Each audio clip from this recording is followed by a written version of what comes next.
you? No, really. How are you? Are you happy? I mean, like exquisitely, deliciously happy? I'm going to spend the next few moments talking to you a little bit about why I have this crazy energy, joyfulness, and hopefully be able to give you a few tips on how you can increase the level of happiness in your life. In order to do that, I need to go back a few years. Picture it, me, 11 years old, skipping stones in the brook behind my home. You see, my father and I had just finished hiking, and we were resting and chatting. If you knew my dad, chatting didn't happen very often, so when it did, I paid attention. And I remember distinctly this particular moment because he said something that changed my life. He turned to me and said, "Heather, you can do or be anything you choose. I hope you choose something that makes you happy." One might question why such a simple statement would have such a profound effect on who I am and what I do. Perhaps a little background information will help you understand. You see, my father hated what he did for a living. He despised it. Every night he would come home with pain and stress etched on his face, evident in his body. Now imagine a man that you love, that you respect, that you look up to, seeing him in pain every single day, and having that same man turn to you and say, "You have other options. You can choose to be happy." You see, I carried those words with me throughout my life. Every time I had an important decision to make, I looked back, I remembered, they guided me. And they helped me learn a lot of lessons, and I'd like to share some of them with you. What do you see when you walk down the street? Do you see people that are distracted, angry, sad? What do you hear when you go into work?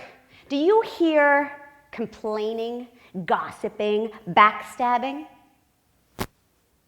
And what happens at the end of the day when all you long to experience is someone greeting you saying, "Hey, baby, I missed you," and instead hear, "Oh, you would not even believe the day that I had."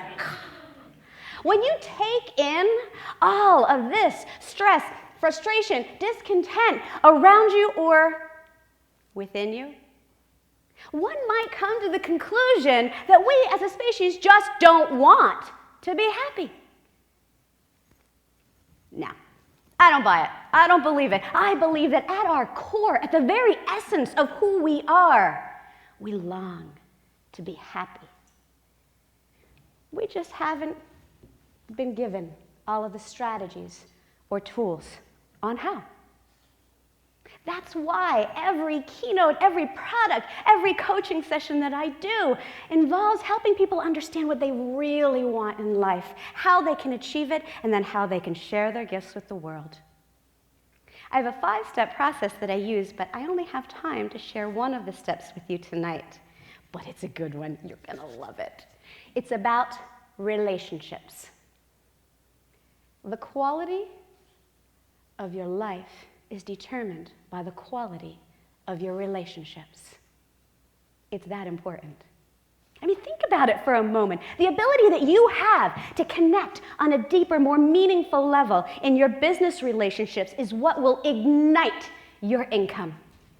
The ability that you have to come from a place of love and appreciation and understanding is what will spark the passion in your personal relationships.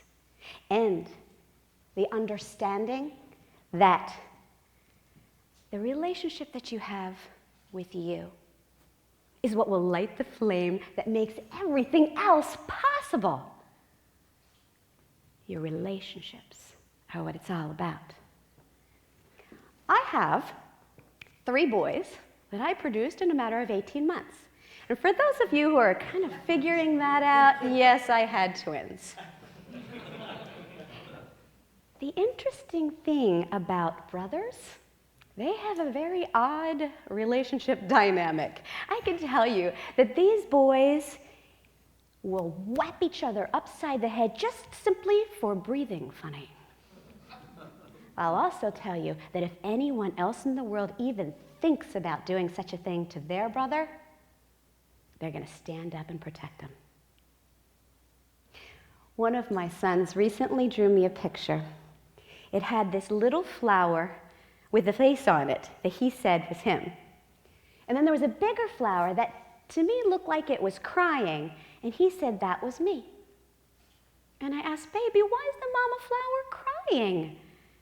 And he said, no, Mama, he's not crying. She's pouring love on me. You know how like when you water the flowers and it makes them grow? Your love makes me grow. After I got done congratulating myself on producing such a wise and sweet little boy, I realized that flowers and gardens provide us with a lot of lessons. Have you ever seen a garden that is filled with beautiful wildflowers? Have you ever seen a garden that's structured in a way where there are pathways and benches where you can enjoy the scent and the sight of the roses? Have you ever seen a garden filled with weeds? Maybe one hardy little flower growing up, but mostly weeds. My question to you is simply this: which garden is most like your life? Have you created a life that is filled with abundance and joy? Or have you structured your life in a way that allows you to enjoy precious moments? Or does your life, frankly, need a little weeding? The weeds are other people that tell you, that's a stupid idea. Other people that say, oh, you're not good enough to make that happen. Get them out of there. The weeds are other people's priorities that they place upon you that prevent you from having the time and the energy to achieve your dreams. The weeds are your own self-doubts and fears, and that nagging little one that says you don't deserve to be happy. Get it out of there. Create space so that you can plant seeds of empowering relationships, seeds of prospects that will turn into loyal proponents of you and your company, seeds of love and laughter and happiness. Your relationships determine the quality of your life. Take it from my father. You can do or be anything you choose.